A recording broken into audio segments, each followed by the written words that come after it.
Good morning everyone. For today's video, ituturo ko kayo sa aming trabaho. So, dahil nasa finishing stages na tayo, so ipapakita ko sa inyo kung ano na yung nagawa namin dito. Yung kulang na lang natin, yung mga tao natin nasa labas, yung mga pintor, kasi dapat nating unahin yung sa labas kasi may araw. So dito sa loob, ano na lang to, top coat na lang, yung final coating na lang sa pagpintura. So, papakita ko sa inyo kung ano nagawa namin, at saka pasensya na hindi ako nakapag-upload ng video kasi sobrang busy at saka mahirap yung signal. So ito papakita ko sa inyo.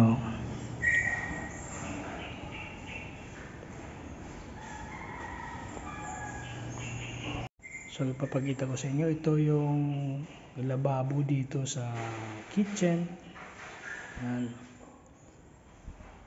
Tapos yung mga pagkabit na lang yung pintura. Ito, pinturahan na yung mga panel door natin. Tapos dyan, yan na lang kulang. Itong kwarto na lang to. So yan, tapos sa inyo. Diba? Tapos na.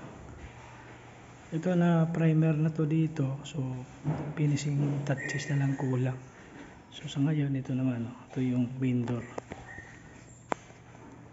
Yan. So akyat tayo sa taas para makita natin yung nagawa dito.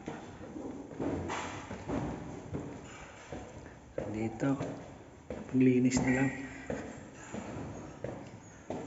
Ayan guys. So naikabit na natin yung mga bagong gawa, pintura ng mga pintuan.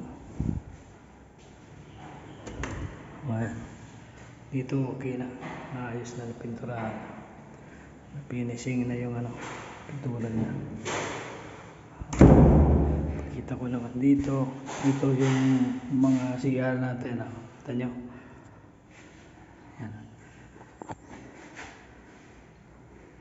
So medyo matagal lang kasi konti lang yung tao natin. Ayaw naman palagyan ng maraming tao ng may-ari. Gusto niya tamang-tama lang. Ayan. Diba? Paglinis na lang yan. Pero super tapos na. Tapos ito yung mga pintuan na dapat ilagay.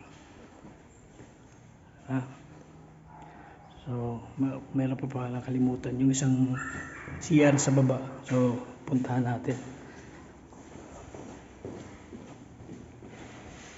Sa baba ulit tayo para makita. Ito kasi to dito, bodega. So ito na rin guys. So natapos na rin, meron ng inodoro.